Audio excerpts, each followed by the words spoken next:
কিছু সময় পরেই জনতার উদ্দেশ্যে ভাষণ রাখবেন বিএনপির ভারপ্রাপ্ত চেয়ারম্যান তারেক রহমান।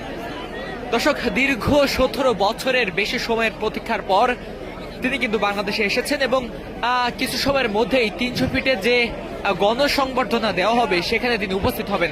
দেখছেন যে তাকে গণসংবর্ধনা দেওয়ার জন্য লাখ লাখ মানুষ এই মুহূর্তে 300 ফিটের যে সমাবেশী স্থল রয়েছে সেখানে কিন্তু অবস্থান করছেন। আমরা দেখেছি গত কয়েকদিন যাবতীয় সারা বাংলাদেশের বিভিন্ন জায়গা, বিভিন্ন জেলা, বিভিন্ন উপজেলা থেকে নেতা পর্যায় থেকে শুরু করে যে সকল সাধারণ মানুষ রয়েছেন তারাও কিন্তু ঢাকার উদ্দেশ্যে এসেছেন বিএনপির ভারপ্রাপ্ত চেয়ারম্যান তারেক রহমানকে গণসংবর্ধনা দেওয়ার জন্য। দেখছেন যে বিভিন্ন রাজনৈতিক দলের নেতাকর্মীরাও কিন্তু এখানে এসেছেন। গণ অধিকার পরিষদের ভিপি নূর থেকে শুরু করে জাতীয় পর্যায়ে যে সকল নেতাকর্মীরা রয়েছেন তারাও কিন্তু এই গণসংবর্ধনা অনুষ্ঠানে এসেছেন। দীর্ঘ 17 বছর পর তারেক রহমান কিন্তু বাংলাদেশে এসেছেন। কিছু সময় আগেই হযরত শাহজালাল আন্তর্জাতিক বিমানবন্দরে তাকে বহনকারী যে বিমানটি রয়েছে সেই বিমানটি কিন্তু অবতরণ করছে এবং দেখছেন যে বিমানবন্দরে ইমিগ্রেশন শেষ করে তিনি কিন্তু যে সেনাবাহিনী প্রোটোকল রয়েছে সেনাবাহিনী প্রোটোকলের মধ্য দিয়েই সংবর্ধনা স্থলের উদ্দেশ্যে রওনা হয়েছেন এবং কিছু সময়ের মধ্যেই তিনি এখানে এসে উপস্থিত হবেন।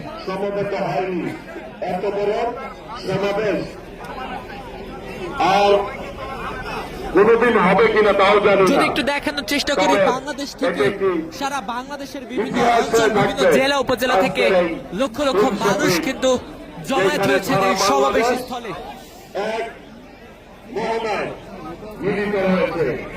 বাংলাদেশের এমন কোন 2008 সালে তত্ত্বাবধায়ক সরকারের সময় দেশ ছেড়েছিলেন বিএনপির ভারপ্রাপ্ত চেয়ারম্যান তারেক রহমান এবং তার পরবর্তীতে 24 জুলাই অভ্যুত্থান পরবর্তীতে তারেক রহমানের দেশে ফেরা নিয়ে অনেক সমালোচনা, অনেক সমাগম, অনেক আলোচনা উঠলেও তিনি কিন্তু দেশে আসেন। পরবর্তীতে বিএনপির ভারপ্রাপ্ত চেয়ারম্যান তারেক রহমান, চেয়ারপারসন তারেক রহমান তিনি অসুস্থ হয়ে রাজধানীর এভার কেয়ার হাসপাতালে ভর্তি হওয়ার পরে বিএনপির চেয়ারম্যান তারেক রহমানের দেশে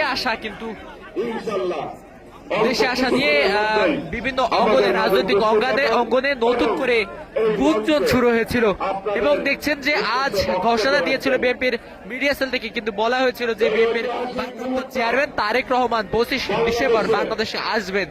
দেখছেন যে 25 ডিসেম্বর বিএনপির ভারপ্রাপ্ত চেয়ারম্যান বাংলাদেশে এসেছেন এবং বিমানবন্দর থেকে যদি একটু দেখানোর চেষ্টা করি, দেখছেন যে বিমানবন্দর ভিআইপি প্রোটোকলের মাধ্যমেই তিনি কিন্তু এসেছেন। এই মুহূর্তে দেখছেন যে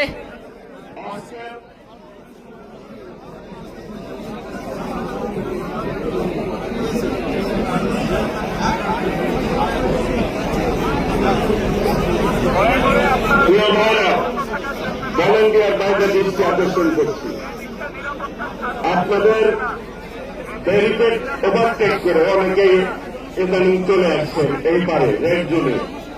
দয়া করে আপনাদের যে দায়িত্ব দেওয়া হয়েছে।